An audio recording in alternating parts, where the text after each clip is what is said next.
Splat by ForgottenWell. The worst part about standing over a dead body is being used to it. Hey, what's the story? I asked the forensics expert.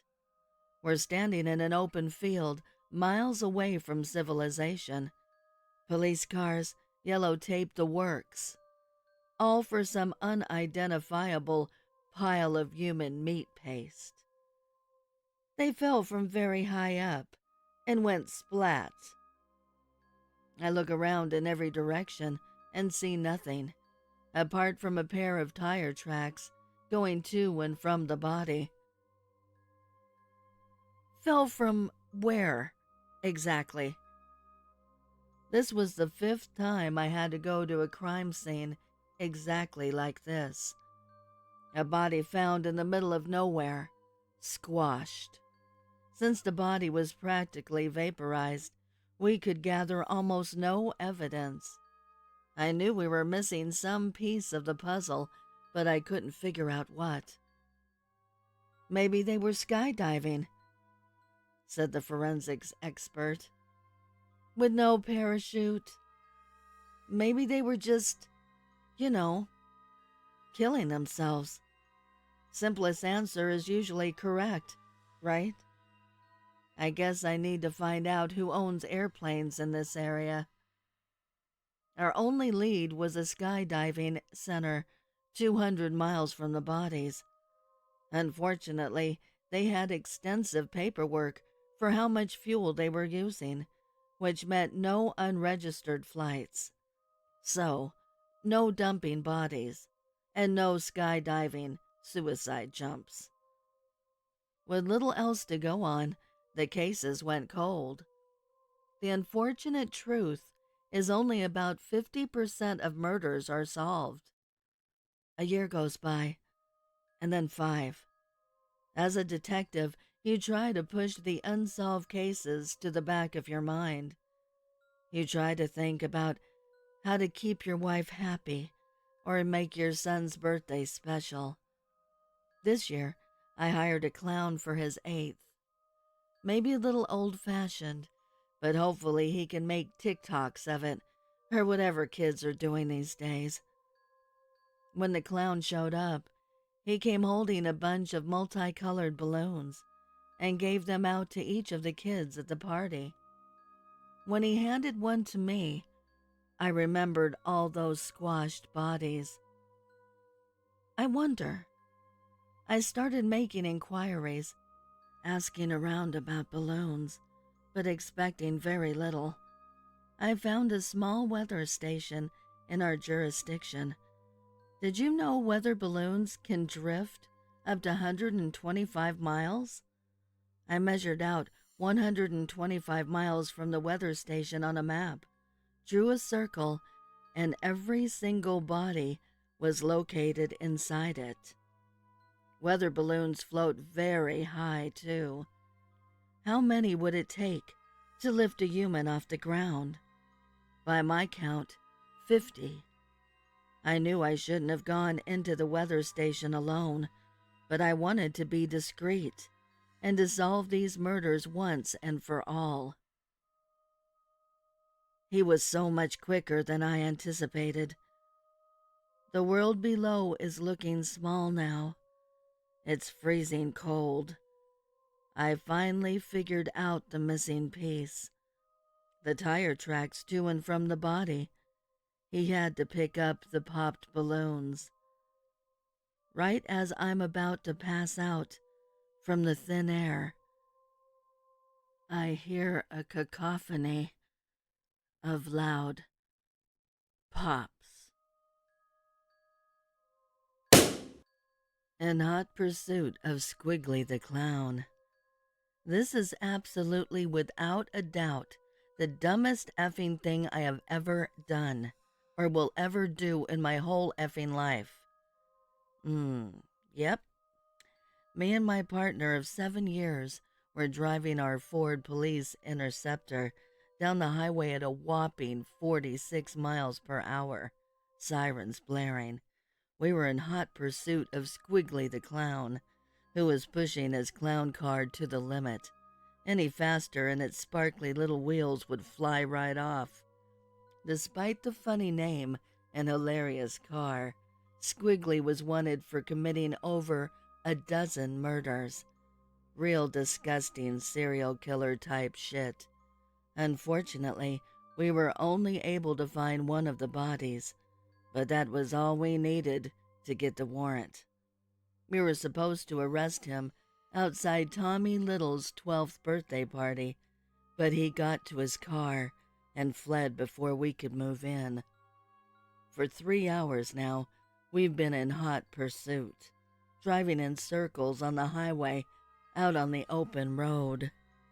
My partner started shifting from cheek to cheek in the driver's seat. My ass is falling asleep. He's just stalling the inevitable. Maybe it's a bit. A what? A bit. He's performing an elaborate joke to make us laugh. He is a clown, after all. A clown who kills people. Clowns are supposed to be funny. There's nothing funny about multiple homicides. Maybe that's why he became a clown. Wants his victims to die laughing, with a smile on their face. I look in the rearview mirror and see a dozen cop cars following behind us, a symphony of red and blue flashing lights. Let's end this pursuit here and now. My partner sped up, trying to get in position for a pit maneuver. That'd be ill-advised, I said. Witnesses said there may be multiple people in the car. Multiple people in a clown car? He really is doing a bit. In the rear windshield, a face came into view. It was Tommy Little. Oh, shit! Oh, shit! My partner floored it and lined up perfectly for a pit maneuver. Stop! What about the kid? Do you know what Squiggly will do to Timmy if he gets away? This ends here on this road. My partner swerved and slammed into the side of the little clown car. A perfect pit maneuver. Squiggly's car fishtailed and started to roll. As it hit hard in the ditch, the car split open and out spilled a dozen corpses that filled the side of the highway. Not only that, Squiggly himself went flying, and I swear to God, he waved to me as he flew through the air and slammed hard into the ground, dying instantly. "Pull over!" I yelled. "Where's the kid?" I hopped out of the Interceptor and ran to the clown car. There in the back seat was Timmy, bruised and badly shook up, but alive. He was the only one in the car who was smart enough to wear a seatbelt. You don't find kids who've been missing for a week. When you do, you won't like what you find. By ForgottenWell. Once Mr. and Mrs. Kelly arrive at the police station, I make them sit down. The first thing we need you to do is positively identify your son. The wife gasps. The husband blurts out, "Identify? You said he was alive." Slow down. He's alive, and we're pretty sure it's him. But, Mr. Kelly, I have never met your son, only seen pictures. We need you to identify him. Also, you should know, the man who kidnapped your son escaped. What? What happened? The officer who pulled him over was searching him, and it's hard to see on the dash cam, but it appears a flower on his person sprayed something in our officer's face. With how fast he went down, we think it's fentanyl. That officer is dead, Mr. and Mrs. Kelly. Now, we're having trouble identifying this man from the video footage because of the clown makeup. Mr. Kelly stands up. Is this some kind of fucking joke? Sit down. I don't mean to yell, but this is serious. He sits. Now, I need you to keep calm and not talk to anyone about this. The media catches wind that we got a killer clown out there. They might sensationalize it. People think it's a joke. People start dressing up as clowns. We have an APB out right now looking for this son of a bitch. One clown is enough, all right? We have your son handcuffed in an interrogation room. Before you ask why, let me show you. Before we even enter the room, they hear their son's voice yelling, "Give me back to Bobo! I want to be with Bobo! Let me go!" When they see him, they both stop in their tracks. Their son is painted with clown makeup. Under the makeup, you can see dozens of fresh scabs and scars. He's wearing a comedic outfit, uncountable pockets and funny bright colors. He pulls at the handcuffs. He keeps begging, yelling to be returned to his master, Bobo the Clown. The mother runs over to him. "Baby, it's me, Mom." "Jesus, officer, get the cuffs off of him." I get out my keys and cautiously unlock the boy. He's already bitten 2 officers. "Mom," the boy says. "Dad?" "We're here now, son. That strange man can't hurt you anymore." "He's not strange. He's magnificent and funny. Better than you two. Bobo told me you'd come for me, and to show you this trick." The boy pulls out a flower and shows it to his parents. "Pretty flower." "Don't!" I yell, but it's too late. The flower squirts in both the parents' faces, and they drop immediately. "Why didn't they search the damn kid?" He points the flower at me. I duck and cover my face, but some of the liquid still gets me. I desperately try to rub it off, but I'm feeling dizzy. I hear the door slam as the kid runs. I yell into the radio. A Dozen Things to Remember at the Carnival by lukkynumber. Welcome to the Carnival. Just a few things I'd like to go over with you all before you get started enjoying the attractions.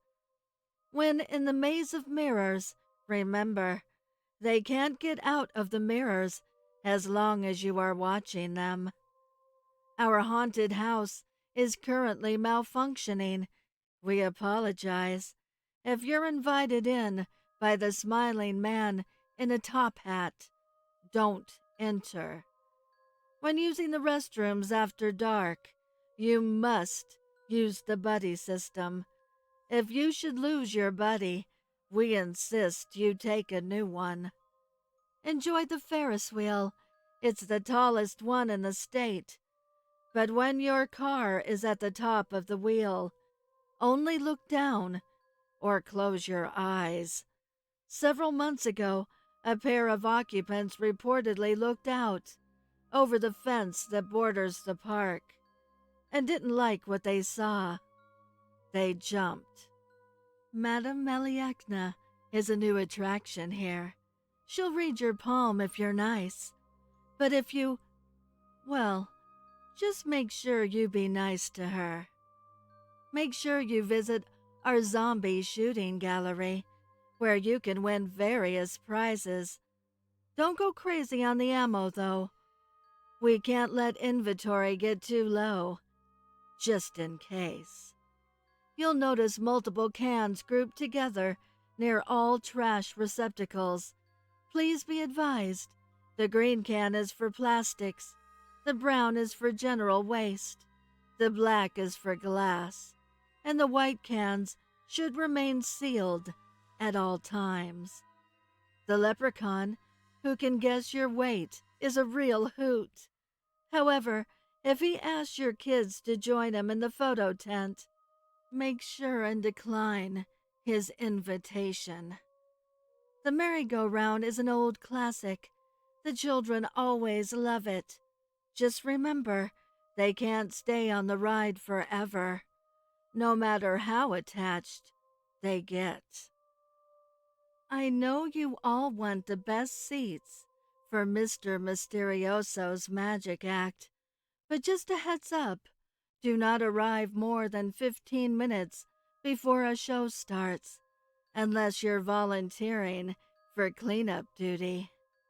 Here at the Carnival, we currently have no clowns on staff. With that in mind, we aren't responsible if some turn up in your family photos. Please take advantage of the bottled water for sale throughout the park. Our drinking fountains aren't advisable to use, as there's a small possibility that water from the neighboring water park has been leaching through to our wells. Have a super duper day and bring your friends next time. How to Catch a Killer by ForgottenWell. The first murder victim was found in a hotel dumpster. He was wearing a tuxedo and his pockets were stuffed with counterfeit money. My rookie partner was quick to jump to conclusions. Must be running a counterfeit operation. His partner didn't want to share the cash. I wasn't so sure. Someone took a long time to make this fake cash. Why stuff his pockets full of it? Most of the homicides we get in this city are angry husbands or drug deals gone bad. This was different. Other than the body, there was no evidence at the scene. The second murder happened 2 days later. It was a retired and decorated military man. He was alone in his study, enjoying a cigar. Someone cracked him over the head with something blunt. Whoever did this was good. There was no signs of forced entry, no signs of a fight. When it happened, it was quick and quiet. My partner started blabbing again. Damn rookie. Maybe he didn't pay a hooker. I put him in his place. Evidence, Marty. We need evidence. You make theories up in your head.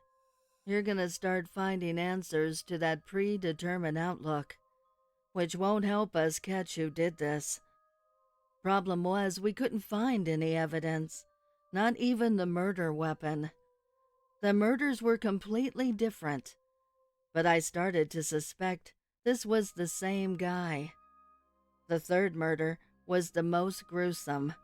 The lengths this guy must have went to plant this body in the hospital. The area was sectioned off. Some cops outside the door making sure nobody disturbed our scene. The body on the floor was full of holes. The flesh had been dug out of him. It was hard to tell, but it looked like his organs might have been removed. Oddest thing was, the red clown nose sewn to his face. Our forensics guy was taking pictures. My rookie partner was finally speechless. He knelt down by the body, looking for evidence. Hadn't had this much work since I started, the forensics guy said between pictures. First the schmuck at the hotel on Park Avenue, then the colonel. Now this? Overtime's gonna be great. It hit me like a cannon. Visions of little red motels and candlesticks. Monopoly. Clue. They were all fucking board games. This sick son of a bitch is telling us this is all a game to him. But what children's game had a guy full of holes? My partner snapped on latex gloves and said, "Looks like something's been placed inside him." He started to reach inside the body. "Wait! Don't!" Whatever he grabbed connected the circuit. He began convulsing, electricity shooting through his body. I had to kick his arm hard to break the circuit. I began CPR. His heart had stopped. "Get an ambulance!" I yelled at the photographer. "Come back to me, you stupid rookie." I compressed his chest. "We've got a psycho to catch." "Come back! Damn it!" I don't think that person at Fright Night was an actor. Deleted author. Through the month of October, my local amusement park has a huge event called Fright Night. The park is doused in decorations and lights of orange, green, purple, and red. Actors dressed like zombies, killer clowns, and possessed kids wander around and scare patrons as they pass. It's a tradition for a group of friends and me to go and enjoy the haunted houses. This year, my friend sent me a link from the park's website with a special announcement. Anyone going to Fright Night could win a free season pass for next year if they took a picture of 30 actors in the park, not counting those in the haunted house. Now recently, the prices for tickets have spiked to the extreme price of $50 a pop, and tossing that on top of the expensive amusement park food, and a quarter of my paycheck, poof, gone. Gone, baby, gone. Since I've put myself on a budget so I can move out of my parents' house and get a place of my own before I turn 25, I'm 23 now, I've pretty much cut having fun out of my life if it goes above $20. I accept your challenge, greedy amusement park. We went one rainy Saturday night, and I let my friends know about the offer. In the beginning, it was easy as pie, as the tunnel which leads to the park has almost a dozen actors creeping in the thick, artificial fog. 11 pictures so far, only 19 to go. Unfortunately, the further into the park we went, the fewer actors there were scattered throughout. After the first 2 haunted houses, only 5 more photos were added to the collection. I wasn't too worried, since I still had a few hours to find 14 actors. I got a bit more successful in the next 2 hours, but I got a lot of repeat pictures and some offended normals, who I might have thought were zombies just because of a deep limp or strikingly pale skin. I apologized and kept it moving. A little more than a half hour left, and I had 26 photos. My friends aimed for another haunted house with a long curving line that had to be at least a 20-minute wait. I told them I'd skip this one and use the time to hunt down the last few actors. That way, the rest of the night I could just relax. I wandered around the foggy park, looking in every corner and really eyeing some of the hooded figures who walked by. I had walked into the side of the park where a haunted attraction was closed due to the rain, and traffic was minimal. The noise of the park, playful music and laughing, groups of people, echoed down the dimly lit path. I really wasn't paying attention, doubtful any actors were there looking for people to spook, when I heard a rustling sound. There was a closed-off children's coaster where a tiny train would go in circles. Tall straws of hay blocked it off, but you could still see between some gaps, and I peeked through to see a dark figure crouched on the ground. Honestly, at the time I thought an actor was taking a break. For a second, I wasn't going to take a photo, since it might be intrusive, but I was so close to 30, and if I gave up, I would have completely wasted this night. And money. For nothing. I angled my phone until there wasn't any strands of hay in the way of the camera, and tapped the button. It flashed twice, but it was too fast to get a look at the figure. Whoever it was, though, jerked at the flash, jumped up, and charged the wall of hay like a linebacker. I dashed down the wet pathway as the sound of heavy stomping feet chased me. I nearly crashed into a group of friends as I entered the busy part of the park, and I looked behind me to see just a group of friends roaming around. My phone buzzed with a message from my friends saying they were at the potato patch waiting for me. I took one more look around me and went to meet up with my friends. "Ha ha, pussy," my buddy Franco laughed when I told him the story, and I forced a laugh back. "Yeah, I guess he got me," I mumbled and shoved his cheese-smothered fry into my mouth. They continued to fling insults of my lack of masculinity when my eyes wandered to a closed gift shop across from our table. Under the shadow to the side of the shop, a figure stood facing us. I felt as if their gaze was targeting me. I wanted to point it out, but I knew my friends would just bag on me again, so I tried not to notice as I continued to eat. By the time we finished and headed to the last attraction, they were still standing there, completely still like a mannequin. The last haunted house was called the Maze of Shadows. I remember the year before would get pitch black to the point where it was hard to even see. We huddled together as we entered the thick fog of the maze. Random doors and sliding windows in the walls would slam open with actors screeching and lurching like they were about to attack.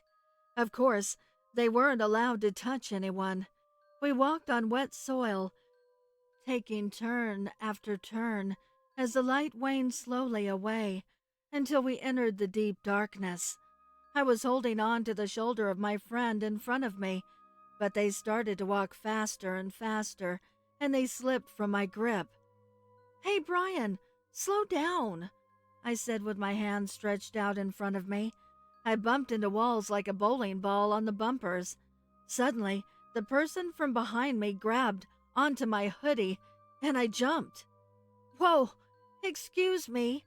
No touching, please," I joked. They ignored me, and an arm wrapped around my waist, their hand groping around. My face turned red, and my lungs grew tight. "Hey, get the fuck off me, man! Get off!" With flailing arms and balled fist, I charged forward. I think I landed a hit right on their nose, or at least something that felt like it, and their arm retreated. I kept swinging my fist until I pushed through a heavy curtain where my friends were waiting. "Dude, seriously?" Brian laughed. "Have you always been this much of a baby?"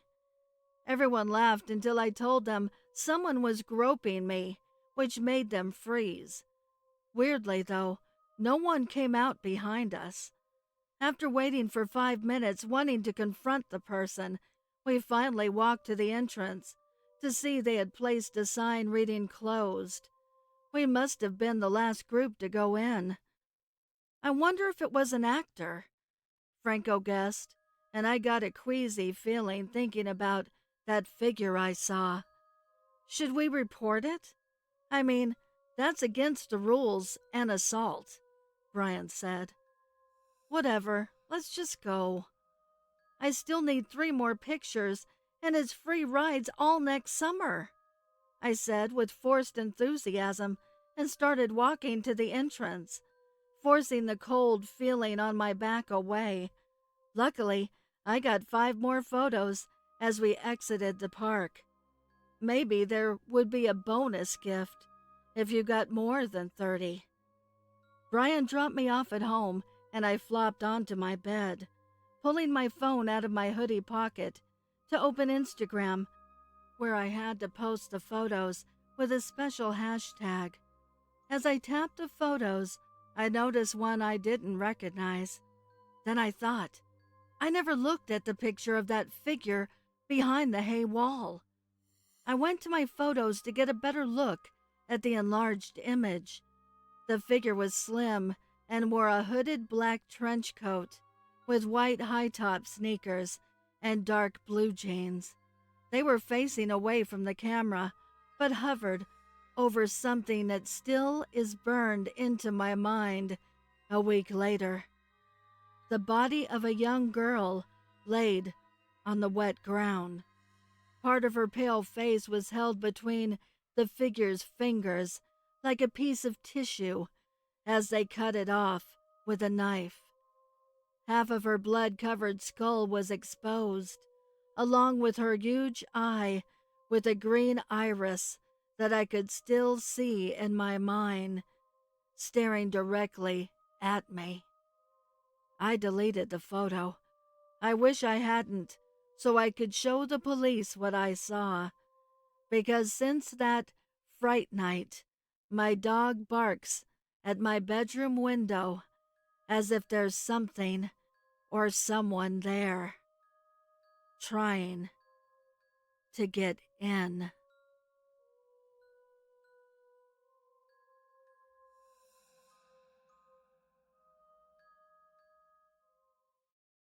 I would like to give a heartfelt thank you to the special friends of the channel for your overwhelming generosity. If you would like to support the channel, the link is below in the description. Also, please send me your stories and poems to duchessofdarkness27@gmail.com. You can also find me on Instagram at duchess.ofdarkness and Twitter at duchessofdarkn2. I want to thank all my listeners for your kindness, your encouragement, and your support. It means the world to me. Thank you for joining me. Until next time.